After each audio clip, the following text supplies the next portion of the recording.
Bună, dragilor, și bine ați venit la previziunile pentru marți, 9 iunie.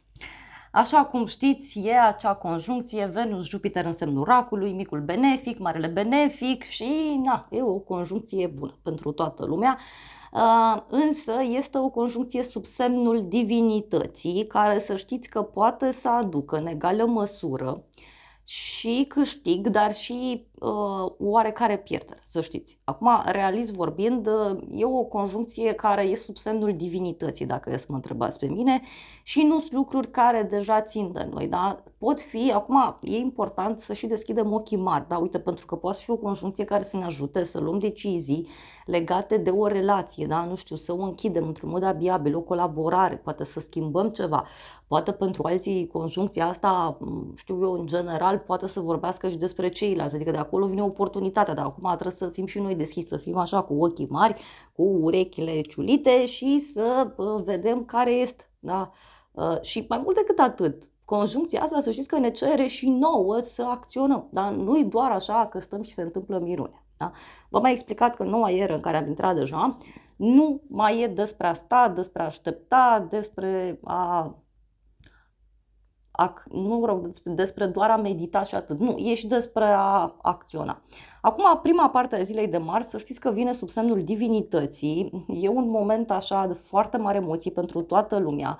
E un fel de protecție pe care o avem cu toții, dar în egală măsură, tot prima parte a zilei de marți poate să vină și cu tot felul de mici mari minuni. A doua parte a zilei, luna intră prin berbec, da, și mai agită acolo spiritele. A doua parte a zilei de marți poate să fie și cu decizii fulger, poate a doua parte a zilei de marți să vină și cu mult curaj, de ce nu, însă tot în a doua parte a zilei atunci se produce la grad exact conjuncția Venus-Jupiter în semnul racului, da?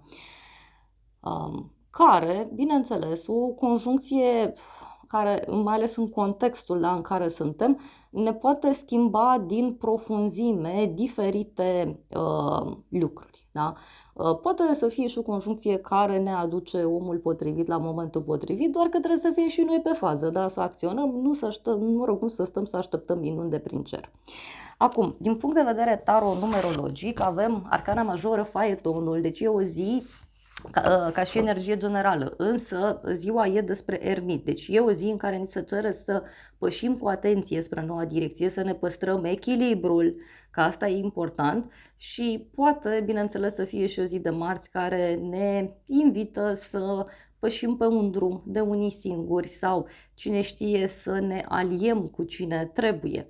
Însă, chiar și așa, ziua de marți, să știți că invită și la multă luciditate, da? Și ne invită să ne ascultăm și emoțiile noastre. Repet, norocul poate să vină în general prin ceilalți sau norocul ăsta poate să țină și de o vindecare, da? În sfârșit închidem relația, închidem colaborarea sau în sfârșit terminăm o perioadă complicată și ieșim victorioși. Deci poate să vină și cu așa ceva.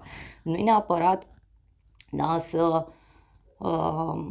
cum să spun eu, nu e neapărat, da, să fim noi implicați în mod direct și doar trebuie să ochim acolo momentul oportun.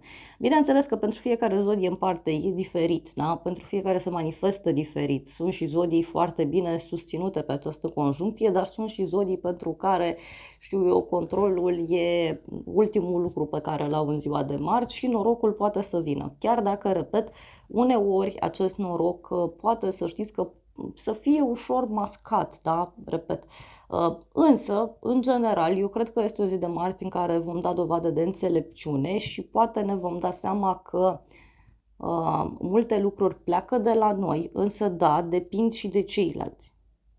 Hai să vedem ce spune și oracolul, așa, în mare parte. Da, motanul e aici, nu vrea să se dea, e ora lui de somn și nu o să meargă să doarmă, credeți. Nu o să meargă. Că dormit și l-am trezit eu. Deja l-am deranjat cu niște cărți.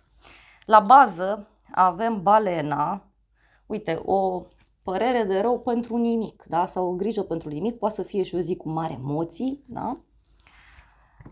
Apoi avem aici așa, avem cățelul, un prieten de la distanță se gândește la tine, Iar apoi avem controlează-ți furia sau o să-ți pară rău. Da, să știți că este și o zi în care toată lumea va fi așa mult mai emoțională din fire, mult mai sensibilă și poate, bineînțeles, să fie și o zi de marți în care într-o secundă, într-un minut, luăm decizia cea mare.